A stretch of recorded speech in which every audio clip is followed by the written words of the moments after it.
అందరికీ నమస్కారం. 5-6 రోజుల కిందట నేను ప్రెస్ మీట్ పెట్టి జావేద్ గారితో ఆయన ఇచ్చిన కంప్లైంట్కు నేను జవాబు చెప్పడం జరిగింది. దాని గురించి మళ్ళీ ఆయన ఏదో కొత్తగా ఒకటి టెస్ట్ రెడీ చేసి నా మీద మళ్ళా బాకీ లేనని చెప్పి మళ్ళా ఒక ఫేక్ ఎక్సెల్ కాపీ రెడీ చేసి గోరాకు నేనే డీజిల్ పట్టించిన, నేనే అడ్వాన్స్ ఇచ్చిన, నేను 9,80,000 బాకీ అని ఒకటి పేపర్ స్టేషన్ పంపించడం జరిగింది. మొన్నేమో నాకు బాకీనే లేదంటే నేనేం బాకీ లేను, కావాల్సికైనా నా మీద బుడిద చదువుతున్నాడు గోరా అది అన్నావు. మొన్న 7వ తేదీ ఏమో ఒక ఎక్సెల్ కాపీ స్టేషన్కి పంపించినావు 9,80,000 బాకీ అని. మళ్ళీ నిన్న ఒక మనిషి ఒక లాయర్ ఎవరో వచ్చి మళ్ళీ స్టేషన్లో కంప్లైంట్ ఇంకోటి, మా అమ్మని నిర్బంధించినారు, మా ఇంట్లో అంతా వచ్చి కూర్చున్నారు అని మళ్ళీ ఒక కాపీ. అయ్యా జావేద్ గారు, నిన్న మీ మరదలే స్వయంగా రాసిచ్చిపోయింది నాకు. ఆమె స్వయంగా మాకు ఇండ్లు మేము హ్యాండ్ ఓవర్ చేసిపోతున్నాము, మా బావ గోరాకు బాకీ అంట, వాళ్ళు వచ్చి ఇంట్లోకి వచ్చినారు, మాకు మగాళ్ళు ఎవరు వచ్చి మా వాళ్ళు ఇంతవరకు కానీ ఈ విషయమై ఒక్కరు కూడా వచ్చి స్పందించడం లేదు, అందుకు మేమే ఇంట్లో నుంచి వెళ్ళిపోతున్నాము, మేము ఉండము ఇంట్లో అని చెప్పి ఆమె స్వహాగా రాసిచ్చి లెటర్ నా చేతిలో పెట్టిపోయింది. ఎందుకయ్యా నువ్వు రావయ్యా అంటే వచ్చి మాట్లాడదామంటే 100 ఫోన్ కొడుతున్నారు, 100 కొట్టారు పోలీసులు. అరే మేమేం తప్పు చేస్తున్నామా? మా అప్పు కోసం మేము కూర్చున్నాం మీ ఇంట్లో అంటే కూడా నువ్వు అర్థం చేసుకోకుండా మా ఇంట్లో నిర్బంధించినారు, మేము పార్టీలో బాగా కొనసాగుతున్నాం, అందుకని మా మీద కక్ష సాధింపు చేస్తాం. మాకెందుకు పార్టీతో మాకేం సంబంధము? పార్టీకి దీనికి సంబంధమే లేదు. నాకు నువ్వు డబ్బు బాకీ, నేను నీకు తోలినా, ఇవి రెండే. మధ్యలో పార్టీని తేవద్దు. నువ్వు పార్టీ పరంగా తెస్తే నేను కూడా చాలా మాట్లాడాల్సి వస్తుంది. నువ్వు పార్టీని ఉద్ధరించింది ఏం లేదు. నువ్వు అంటున్నావు నేను బాగా కొనసాగినా అది అని. అది నువ్వు ఎంత మాత్రం కొనసాగినావు, ఎంత మాత్రం పార్టీకి ఉద్ధరించినది అందరికీ తెలుసు. నువ్వు పార్టీని దీంట్లో ఇన్వాల్వ్మెంటే చేయొద్దయ్యా. నా డబ్బుల విషయం తెలుసు, మేము పోలీసు వాళ్ళని కోరేది కూడా ఇదే, వీళ్ళేదేం అడగడంలే, మా డబ్బులు మాకు ఇప్పియండి సార్ అంటున్నాం. మరి ఇంకా నువ్వు ఇంతవరకు స్పందించలే. రేపు మళ్ళీ మా అసోసియేషన్ సెక్రటరీ గారిని కూడా తీసుకెళ్ళి మేము ఇదే స్టేషన్లో కూడా పోయి కంప్లైంట్ మేము కూడా ఇస్తాము, వాళ్ళు స్పందించితే పర్వాలే. లేకపోతే మళ్ళీ రేపు నేను అనంతపూర్కైనా వస్తాను మీ ఇంటికి. నువ్వు ఈడేమో ఇండ్లు ఖాళీ చేసిపోయినావు, ప్రొడక్షన్ తెప్పించుకొని పోలీసులను పిలిపించుకొని. ఆయన ఎవరో వచ్చినారు, ఒక ఆయన కర్నూలు నుంచి లాయర్ అని.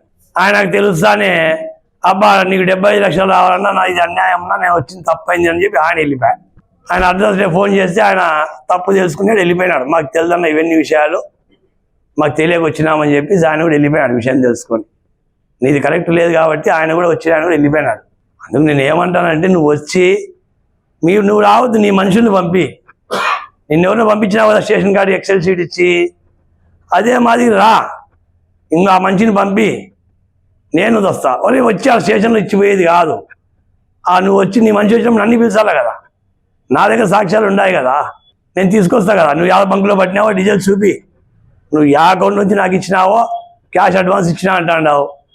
నువ్వు ఇచ్చిన ₹1,00,000 కూడా నేను స్వయంగా ఒప్పుకున్నా, నాకు ₹1,00,000 అడ్వాన్స్ ఇచ్చినాడు జావేద్ అని. నువ్వు ఏందో నేను అడ్వాన్సులు ఇచ్చినా బండ్లకు అంటాడు, అడ్వాన్స్ నేను మంచి ఎవరు ఇచ్చినావు చూపి నాకు. నువ్వు ఏ బంకులో డీజిల్ పట్టినావో నాకు చూపి, నేను పట్టిన బంకులో డీజిల్ అన్ని ప్రూఫ్స్ తీసుకొస్తాను. నేను ఎంత బంకులో బాకీ ఉండేది చూపిస్తా, పోలీసులకి చూపిస్తాం, వాళ్ళే నిర్ధారించిన ఇవన్నీ. నువ్వు వద్దు నేను వద్దు, డిపార్ట్మెంట్ ముందరే పెడదాం. ఇంతకన్నా నువ్వు ప్రతిసారి యాదవ్ ఒకటి చేస్తే బాగుంటుంది జావేద్. నాకు తొందరగా నువ్వు లెక్క గురించి తేల్చాల్సిందే. లేదంటే మళ్ళీ అనంతపురికి వచ్చేనా కూర్చుంటావు ఆడ మీ ఇంట్లో.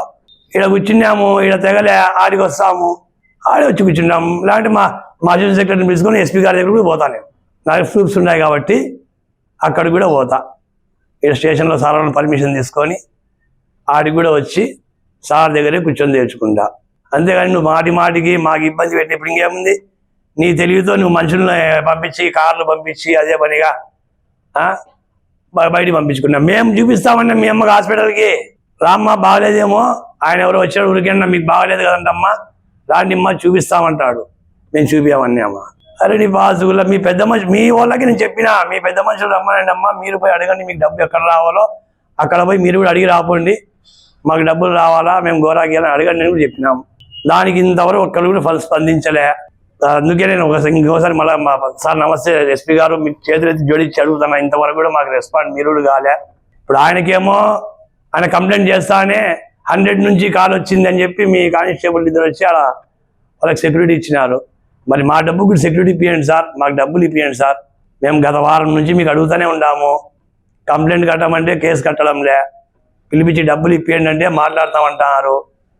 మీరు రమ్మంటే మీ ఆఫీస్ దగ్గరికి వస్తాము, మా అసోసియేషన్ సెక్రటరీని తీసుకొస్తాను, దయచేసి నాకు తొందరగా డబ్బులు ఇప్పించేయండి సార్, నాకు చాలా ఇబ్బంది ఉంది. ఇంతకన్నా నేను ఏమనలేదు సార్ మిమ్మల్ని, దయచేసి నా బాధ అర్థం చేసుకోండి సార్ ఎస్పీ గారు. నమస్కారం.